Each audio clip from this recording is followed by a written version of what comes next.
Сәлеметсіздер ме оқушылар? Бүгінгі тақырыбымыз бір қалыпты және бір қалыпты емес түзусіз қозғалыстар, жылдамдық, орташа жылдамдық.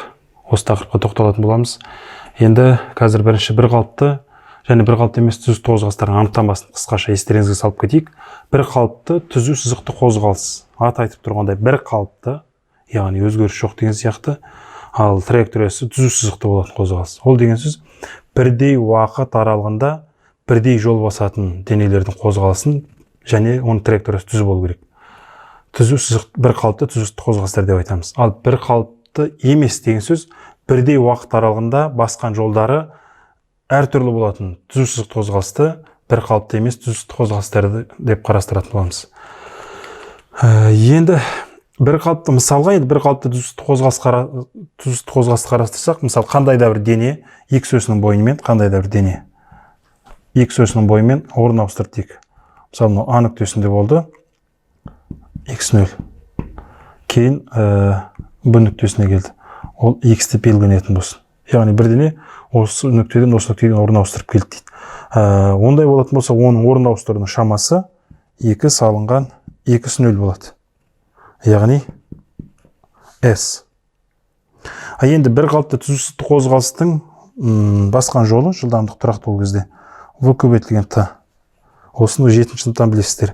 Енді осы екі теңдеуді біріктіретін болсақ, бізде шығады, жарайды, жазайық, асықпай, 2 салынған x0 тең v көбейтілген t. Бұны ары қарай түрлендірейік. Сол кезде бізде x тең x0 қосылған v көбейтілген t. Мынау бір қалыпты түзу сызықты қозғалыстың қозғалыс теңдеуі келтіріп шығарып алдық. Енді бұның жылдамдығын біз енді бірден мына деп жазып кеттік. Енді бұны сіздер 7-ші сыныптан білесіздер, бұны жай ғана сіздер қайталап естеріңізге салып жатырмыз. Онда бір қалыпты түзу сызықты қозғалыстың жылдамдығы онда не болады? V көбейтілген бізде v тең s бөлінген t болмаса координаттардың өзгерісін жазатын болсақ, 2 алынған x0, оған қандай да бір уақыттың өзгерісі кетеді ғой. T алынған t0 болмаса дельта x бөлінген дельта t, осылай да жазуға болады. Бұл бір қалыпты түзу сызықты қозғалысқа қатысты шама. Бұл x деп отырғанымыз оның координатасы, яғни оның бастапқы және соңғы нүктелері, яғни қайда орналасқанды білдіріп тұр. Соңғы қатысты біз оның жаңағы басқан жолын таптық, болмаса орын ауыстыруын таптық десеңіздер де болады. Өйткені түзу сызықты қозғалыста орын ауыстыру мен жолдың шамалары бірдей болып қалған. Бірақ орын ауыстыру деген, естеріңізге болсын, векторлық шама. Оның бағыты болады, яғни бастапқы нүктеден соңғы нүктеге дейін тұтастыратын кесінді, яғни түзу болу керек. Ал енді жолдың ұзындығы бағана айттық қой, жол дегеніміз ол кеңістікте қалдырған траекторияның, яғни ұзындығы, ол траектория түзу болуы мүмкін, болмаса қисық болуы мүмкін. Жол дегеніміз скаляр шама болып табылады. Бір қалыпты түзу сызыққа қатысты осы шамаларды айтуымызға болады. Енді бір қалыпты түзу сызықты емес, жаңа анықтамасын айттым, ол бірдей уақытта әртүрлі жол басуы мүмкін. Енді осыған қатысты ең қызықты нәрсе орташа жылдамдық. Яғни жылдамдықты айтып қойдық, орташа жылдамдыққа келеміз. Енді біз аты айтып тұрғандай бірдей уақытта бірдей жол басса, ол бір қалыпты түзу қозғалыстың орташа жылдамдығы соның жылдамдығына тең болады. Енді бір қалыпты емес түзу сызықты қозғалыста ол басқаша болады.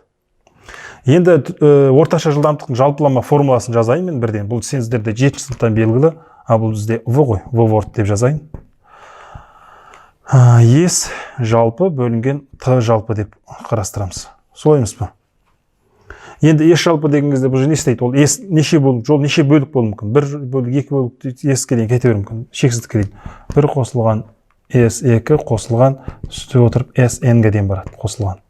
Уақыт сәйкесінше осы жолдың әр бөлігінде сәйкес уақыты болу керек оның.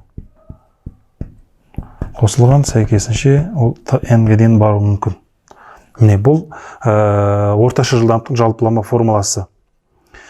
Енді сіздерде назар аударатын бір нәрсе бар, орташа жылдамдықтың формуласына қатысты. Бұл беріліп тұрған жағдай, енді есептің шартында көп жағдайда ол дене бірдей уақыт аралығында осындай жылдамдықпен жүрді деуі мүмкін. Болмаса, жолдың бірінші бөлігінде мынандай жылдамдықпен, жолдың екінші бөлігінде мынандай жылдамдықпен. деп беру мүмкін. Болмаса уақыттың бірінші жартысында мынандай жылдамдық, уақыттың екінші жартысында мынандай жылдамдықпен жүрді. Неге жылдамдық әртүрлі деп айтып жатырмыз? Себебі айттым ғой, бірдей уақыт аралығында әртүрлі жол жүреді дедік. Ондай болатын болса, жол дегеніміз жылдамдық пен уақыттың көбейтіндісі. Біздің есеп ережеде бірдей уақытта деп тұр. Тылар ұқсас болса, онда S әртүрлі болу үшін V-лар да әртүрлі болуы мүмкін. Сонда бір қалыпты емес түзу қозғалыстың жылдамдығы әртүрлі болуы мүмкін. Осыған қатысты есептік шарты жаңағы жолға қатысты, уақытқа қатысты беріледі. Енді мен негізгі мынау жалпы берілетін формула естеріңізден шығып кетсе, осы формулаға саласыздар. Енді соңында ең негізгі мынандай формула болады. V-ворд 2 еселенген V1, V2 бөлінген V1 қосылған V2. Және де V-вордтың, яғни V-орташа жылдамдықтың мынандай формуласы болуы мүмкін. V1 қосылған V2 бөлінген 2 дей салу мүмкін. Екеуінің арасын бүйтіп ашып көрсетіп қойайын. Міне. Осы екі орташа, яғни мына жерде көріп тұрсыздар, бір жылдамдық, екі жылдамдық. Ондай болатын болса, есептің шартында 2-ке бөлу мүмкін. Болмаса жолдың бірінші жартысы, жолдың екінші жартысы. Болмаса уақыттың бірінші жартысы, уақыттың екінші жартысы. Осы екі формуланы екеуінде қолданады. Бұл 7-ші сыныпта сіздерге неше рет қорытып бердік, неше рет қайталап сіздерде есептер шығарған болатынсыздар. Енді мынаның мен жай ғана анықтамасын беріп кетейін. S1 тең S2. Олар жалпы S-тің жартысы болуы мүмкін. Мына жерде T1 тең T2, ол жалпы T-ның жартысы болуы мүмкін. Мынаны түсіндіріп кетейін сіздерге. Яғни қандай да бір S берілсе, яғни мына жерге сызайын үстіне. Міне мынау берілген S. Жалпы жол.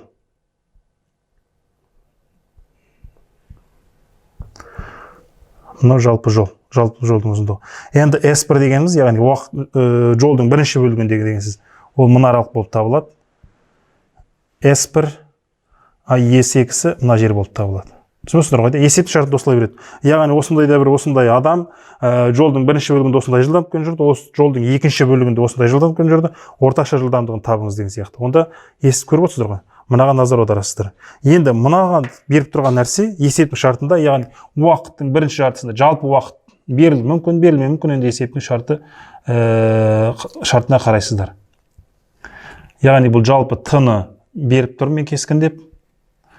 Осының жартысы міне T1. Мына жер, мына жағы T2 болуы мүмкін. Сонда көрдіңіздер, жалпы қозғалысқа кететін уақыт бар. Осындай бір уақыттың ішінде осындай бір жолды басып өтеді. Осы қозғалыстың уақыттың бірінші жартысында мынандай жылдамдықпен, екінші жартысында мынандай жылдамдықпен жүрген кезде қандай болады дейді. Мынандай дайын формулаларды қолданасыздар. Мынаны қорытылып шығаруын қайтадан бір естеріңізге салып, қарастырып қойсаңыздар болады. Бұл екі формуланың келіп шығатын негізгі формуласы ол мынау. Міне, мынаған алып келіп қоясыздар. Сосын S1-ді не істейсіздер? Мысалға, қысқаша айтып кетейін. V1 көбейтілген T1, V2 көбейтілген T2 мына жерге қоясыздар. T1-дің орнына нені қоясыз? S1 бөлінген V1, мына 2 болу керек. T2-ның орнына S2 бөлінген V2. Осыларды алып шығып, сонда S-тер қысқарып, бірдеңе жасап, мына екі формуланы сіздер келтіріп шығарып аласыздар. Бұл өздеріңізге тапсырма деп айтайын, өйткені бұл 7-ші сыныпта қарастырып қойған нәрселер. Біз сізге жай естеріңізге салып қайталап беріп жатырмыз. Так, бүгінгі сабағымыз негізгі аяқтады. Міне бір қалыпты еместің анықтамасын бердік. Жылдамдықтарға қатысты формулаларды бердік. Естерді қатысты енді формулаларды мынау шықты. Енді мына жерден сіздер керегінше өздеріңіз түрлендіріп аласыздар формулаларды ары қарай. Бүгінгі сабақтымыз аяқталды. Назарларыңызға рахмет.